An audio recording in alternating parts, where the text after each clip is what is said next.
Bro, bisa kasih tips nggak untuk mengajukan KPR pertama ya, supaya lancar gitu?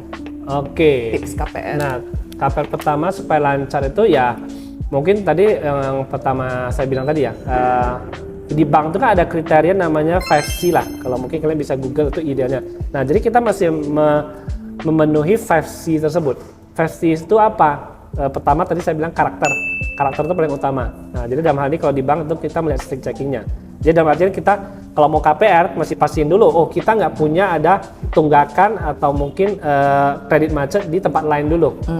Nah kan ini sama halnya contoh kita kalau mau pinjam uang ke teman, nah kan kita masih pastiin teman kita tipe karakternya baik kan. Jangan sampai kita udah pinjam uang ke orang dia nggak mau bayar gitu. Nah itu karakter yang tadi saya bilang. Terus yang kedua itu adalah dari sisi capacity. Capacity itu ya itu tadi dari sisi kemampuan bayarnya. Ya, jadi seberapa besar angsurannya bisa mengcover cicilan atau angsuran rumahnya dan termasuk kewajiban lain yang mungkin dia ada punya cicilan di tempat lain gitu ya. Nah, rasionya tadi idealnya sepertiga atau sampai mungkin 50% dari penghasilan gitu. Itu yang kedua. Ketiga adalah capital. Capital itu atau modal ya. Jadi customer mau beli rumah masih punya modal dulu. Modalnya apa? Modal DP ya, modal DP, modal untuk bayar biaya-biaya pajaknya ya, biaya-biaya notarisnya untuk AJB dan balik nama itu. Nah itu dari sisi capacity. Nah terus yang keempat itu adalah kolateral atau rumah yang akan dia beli.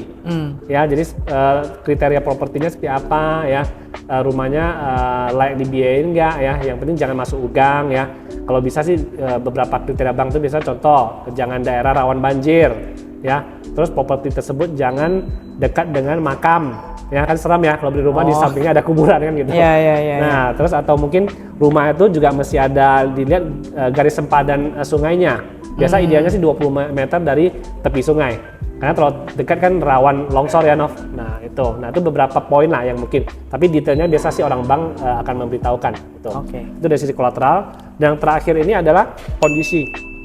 Nah supaya kita diterima bank itu mesti kita lihat kondisinya itu ya itu tadi jangka waktu itu mesti kita sesuaikan dengan kemampuan bayar kita ya, dan kita mesti tahu berapa bunga yang akan kita bayar pada saat kita mengajukan KPR, dan itu mungkin bisa dipilih lah nanti sesuai dengan kriteria bunganya fixed floating or mungkin fixed rate selama jangka waktu gitu.